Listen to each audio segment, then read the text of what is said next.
reviewer Chukwudi Okolo is seated with us in the studio. Chuk the boy, compliments of this season. Same to you, my dear. How has it been for you? Alhamdulillah. We thank God for the gift of life. Topsy-turvy, but now we are in this economy. Now we and them. We did get the background. Now we the conqueror. Yes, we get Good morning, Chukwudi. To wish or want is to be able, Victor. Will you conquer whatever snags you experience in the current economy? Well, the aim is to conquer, but you work towards defeating every adversity. Yes, let's learn to plan. So, Chooks, while we plan, let's go to the newspapers. And I begin with the Vanguard newspaper this morning. And in the Vanguard newspaper, above the masthead, Edo suspended local government chairman resumed today. Details on page 12. FG to review upward 15 trillion naira Lagos Calabar coastal highway. Find details on page 9. Tax reform bills while we insist on withdrawal. That's coming from Dume. And below the masthead, 2024 in review, how inflation, FX reforms, recapitalization, others shaped banking. Find details on page 4. And at the side piece of the picture story, Edo Akwa Ibom government mourn as ex-defense minister General Abu dies at 7. Details on page 12. 2025 budget bears of fiscal discipline. That's coming from former presidential candidate of the PDP, Atiku Abubakar. Advertising guru Biodu Shobanjo honored in Lagos. Find details on page 13. Abuja stampede, crowd overwhelming. We were swept away. That's coming from survivors. With riders, FG issued advisory on public events as Catholic Church can PDP mourn death toll hits 2022. I lost 3 persons in Okija rice stampede. That's coming from a businessman. You find details on page 6. FG lifts ban on mining activities in Zamfara. Details on page 23. Counting the gains of Tinubu's economic renewal by Mohammed Idris on page 27. Lukman is unique. That's coming from former Okocha. Let's quickly go to the Blueprint newspaper and above the masthead, end bad governance protest. Police rejects Amnesty International report, demand apology. Details on page 7. Below the masthead, Idris Commission's legacy project connects Maragi village to national grid. Details on page 6.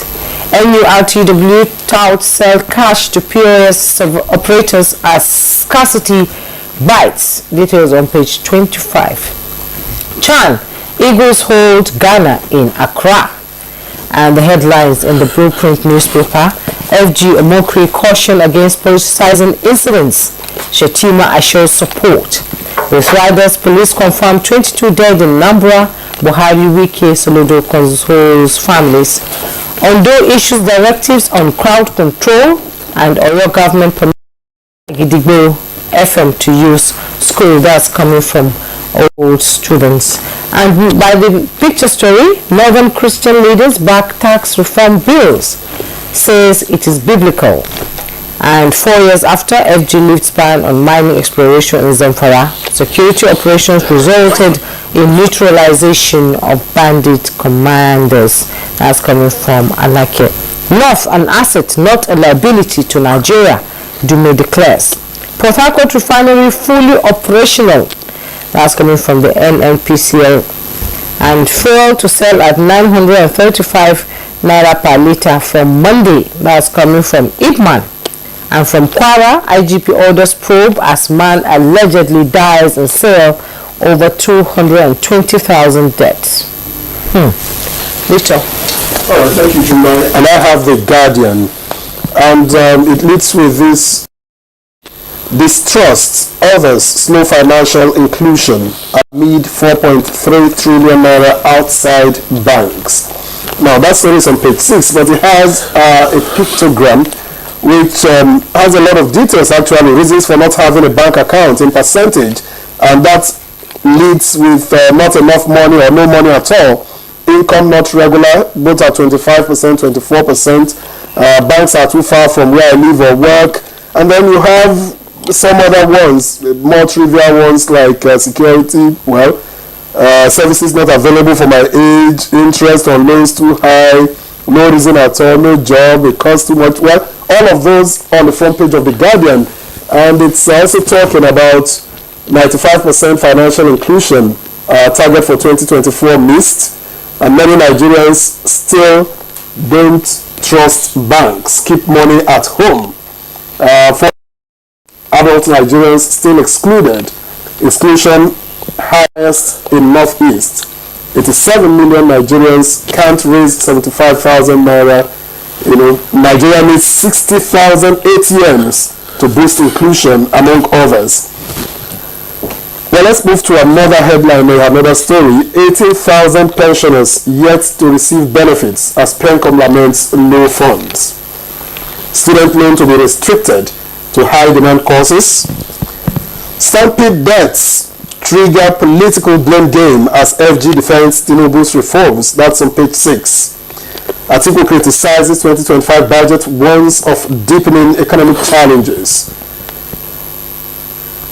Defections from LP won't stop Obi in a dump party, says Okupe. That one is on page 3. And delayed salaries hamper Yulta 1,000 federal civil servants. That's on page 3. And finally, Ipman says members will sell fuel at 935 naira per litre from today. Chukwudi, this story on financial inclusion got me. It's well detailed here. I couldn't have taken all the details. Yes. But part of it, now you read that Nigeria needs as many as 60,000 ATMs to serve the country.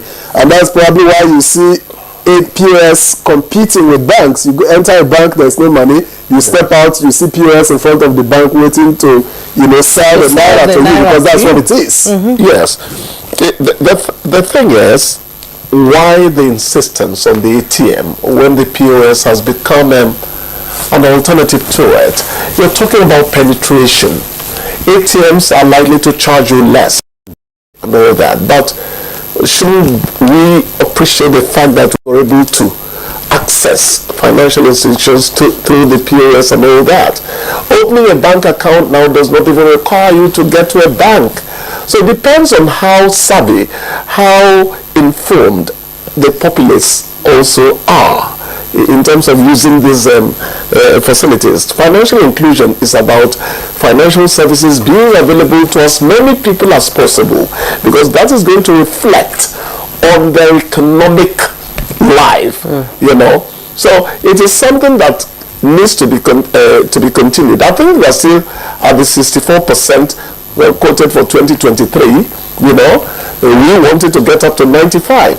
So what we need to do now is to find out what those things are that have inhibited our desire to get up to 95%. Let's 80%, But POS was designed to serve the underserved communities. Yes. Not POS taking up the whole space in town and taking the place of banks. It's a cabal, it's a business. And then you get a sense that money is now funneled to POS who charge exorbitantly, who sell the naira basically to you. Yeah. You are going to get 40,000 naira, you are going to pay 2,500 to get 40,000 naira. What for? No, it's not the POS that caused that. It is the money supply that caused that. You were not paying how much to get to how much 2 months ago, 3 months ago. So it's the money supply you blame. Well, like you so when you get 100,000 naira, how much are you going to part with? You part with more than 10% of the money. It's not palatable. It's not But palatable. I'm saying let's put the blame where it should be. The people are telling you we spend money to buy money. We buy money. They don't buy money. They don't get it like other Nigerians, or they get it. It's not a fair game. They get the money from banks. They get the money from banks. And like Chukudi always say we must get the money from banks, right? Yes. But there are rumors going around that most of these ATMs around the banks are owned by bankers. my dear Juma. Yes, POS machines are owned by bankers. That's an entirely different layer of consideration or argumentation. Yes. Of course, why else would we want to funnel money meant for customers? Exactly. Money that customers put in the bank.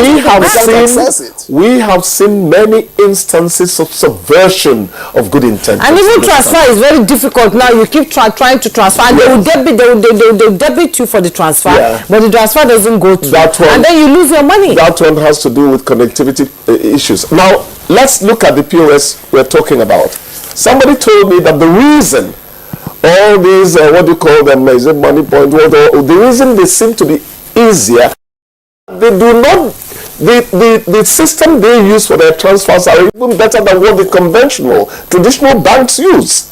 You find, you find it easier to patronize them. You send money to one of these fintech whatever, you hear background immediately. Then send to the traditional banks. There are so many things to consider. And then the traditional bank, you sit down and be looking at, when you hear a sound, you think it's the bank giving you alert. Okay, let's quickly go over to other issues. 5 years after FG lifts ban on mining exploration in Zamfara State. Very good one. Gold, lithium, and copper belts are said to be in abundance, so to speak, in quotes now, in Zamfara. And we have noted on this program that solid minerals are actually a big backbone to Nigeria if well exploited. Yes. So, Alake need all the support they can get. But you find out that what has been happening up north, particularly, is that bandits actually found the mines as a potential, real source, not potential, source of revenue, illegal revenue. What they are trying to do now is to get those things regulated into the system. Nobody says you can't mine, but do the right things first. So what we need to do is to empower the Ministry of Solid Mineral Development so that they would have more verve, with more capability, more power to actually bring in as much of the revenue we're losing to illegal mining into the government coffers. Yes, and over the weekend, the tragic incident, and I don't know whether it is hunger. The politicians will talk like politicians. They seize every opportunity. The blame game continues. We don't want to be on their turf. They understand themselves. But let me ask a question. The explosions we are getting from scooping of illegal fuel have dated back to many, many years. Was it also economic vagrancy, or Nigerians find reasons sometimes to do that which does not quite help the self too easily? Now, yes, hunger is in town and all that, but that does not mean a country where order has been implanted in people practices order even in extreme circumstances. Yes. You might find out that the stampede is not going to happen in Ghana as easily as it would happen in Nigeria. The way you live your life, anyhow, livelihood does not help anybody. That's the point. So we have to learn order. A soldier will tell you, whatever the provocation is, he is trained to bear so many things. Exactly. I don't believe that because I saw a video of people boarding a plane as if it was a mole. Oh, can you hear that? Well, I was so ashamed. It's a flying mole. Come on, Victor. I was so ashamed. It's a flying mole. We are going to remove him from this program. In flying mole, when we drive them that again, Victor. Let me thank you, but before I do, you see, the net salaries hamper Utah for 70,000 federal civil servants. Unfortunately, you are not one of them. Let me ask you, how much would the salaries have even bought? Even pensioners is there, the pensioner so is there. Please, my dear, go and enjoy you're getting 1/3 of what you really spend now. I hope you don't owe too many people. Thank you so much for coming. It's a beautiful morning. Have a nice day, ladies and gentlemen. Christmas, the Christmas is all around. That's always making me happy. Yes. Thank you so much. Conversation begins proper after this break. Please stay with us.